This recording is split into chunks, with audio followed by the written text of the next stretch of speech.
Ja, servus, liebe Mitbürger und Mitbürgerinnen. Ich bin der André aus Straubach, das ist in der Nähe vom wunderschönen Mallersdorf-Pfaffenberg. Und ich wollte euch heute darüber informieren, dass am 8.10. die Landtagswahlen sind. Und es eben auch wichtig ist, dass die Stimme der Jugend, die unter 18-Jährigen, mit einbezogen werden. Dafür haben wir die verschiedenen Direktkandidaten der Parteien eingeladen.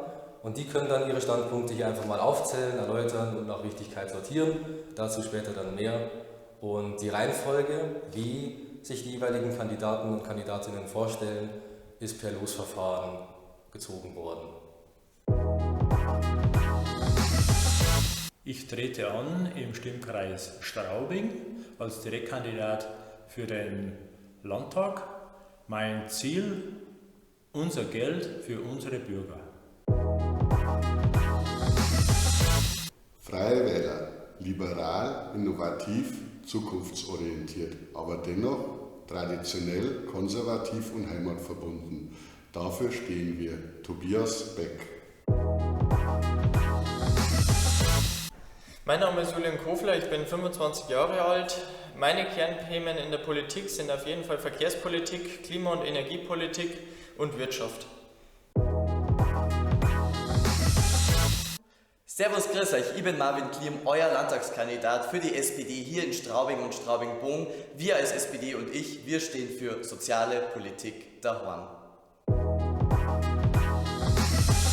Mein Name ist Johannes Spielbauer, ich bin 30 und vom Beruf Rechtsanwalt. Ich bin derzeit im Bezirkstag von Niederbayern.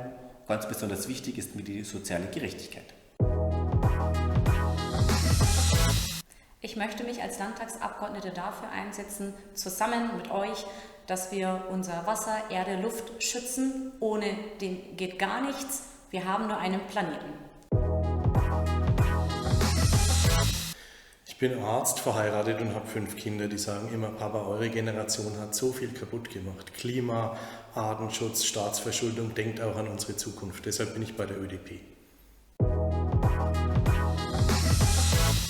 In Bayern lebt es sich einfach besser, so lautet das Motto der CSU.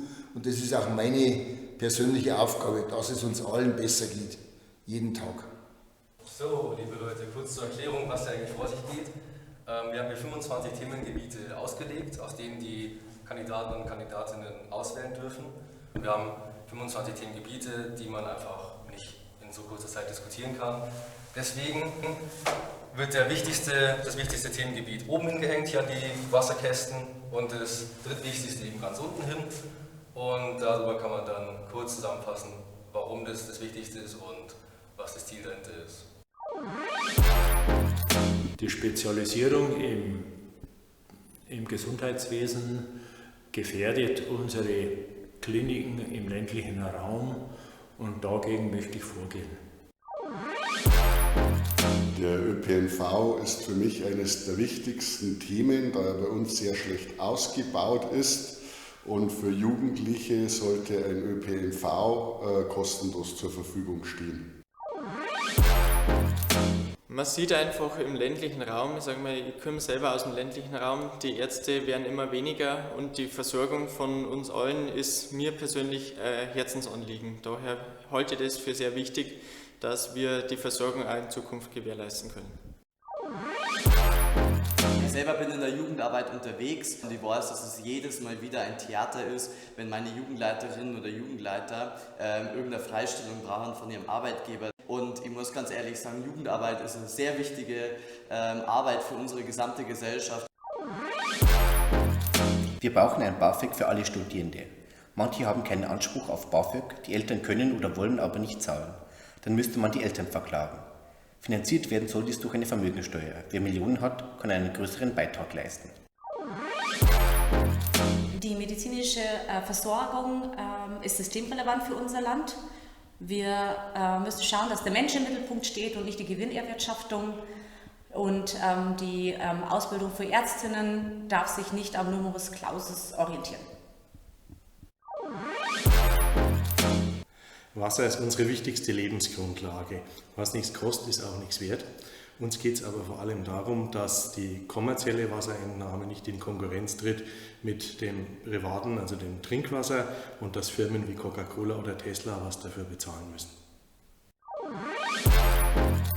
Die Gesundheitsversorgung auf dem Land ist mir besonders wichtig, weil auch die Menschen, die am Land wohnen und große Entfernungen haben zur nächsten Stadt, genauso Anspruch haben auf gute Ärzte, auf gute Krankenhäuser und deshalb müssen die kleinen Strukturen erhalten werden. Leute, jetzt habe ich das Privileg, die gute Fee zu spielen.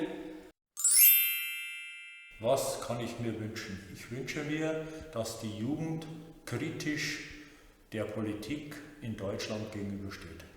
Mehr wir, weniger ich, damit die Bevölkerung besser zusammenwächst. Das wäre mein Wunsch an die gute Fee. Mein Wunsch von der guten Fee wäre, dass es viel weniger von den schweren Krankheiten gibt, da, wenn man mal ehrlich ist, fast in jeder Familie ein Schicksalsschlag vorhanden ist und das möchte eigentlich keinem zumuten. Ich würde mir wünschen, dass endlich Kinderrechte im Grundgesetz, also in unserer Verfassung, verankert werden, denn Kinder müssen viel mehr Berücksichtigung finden in staatlichen Entscheidungen. Wenn ich einen Wunsch von einer guten Fee frei hätte, würde ich mir wünschen, dass jeder Mensch so leben kann, wie er oder sie es wirklich will. Frei von Diskriminierung und frei von finanziellen Sorgen.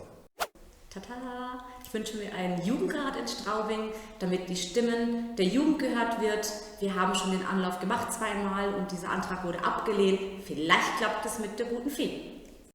Ich würde mir wünschen, dass in der Menschheit wieder etwas weniger Egoismus vorherrscht, dass jeder so lebt und mit dem anderen umgeht, wie er auch selbst will, dass mit ihm umgegangen wird. Das Wichtigste ist mir der Frieden auf der Welt. Meine Mutter ist Heimatvertriebene, die hat Krieg und Vertreibung erlebt und deshalb ist mir bewusst, was das bedeutet für uns, aber für alle Menschen auf der Welt. So, jetzt habt ihr die Standpunkte von den jeweiligen Kandidaten und Kandidatinnen erfahren. Euer Part beginnt hier, setzt am 8.10. euer Kreuz bei der Partei und beim Kandidaten oder der Kandidatin. Das ist die Quintessenz von der Demokratie, die keine Selbstverständlichkeit ist. Und es liegt in der Hand von jedem Einzelnen. Nutzt eure Macht und setzt euer Kreuz. Ich sage dafür Danke und man sieht sich.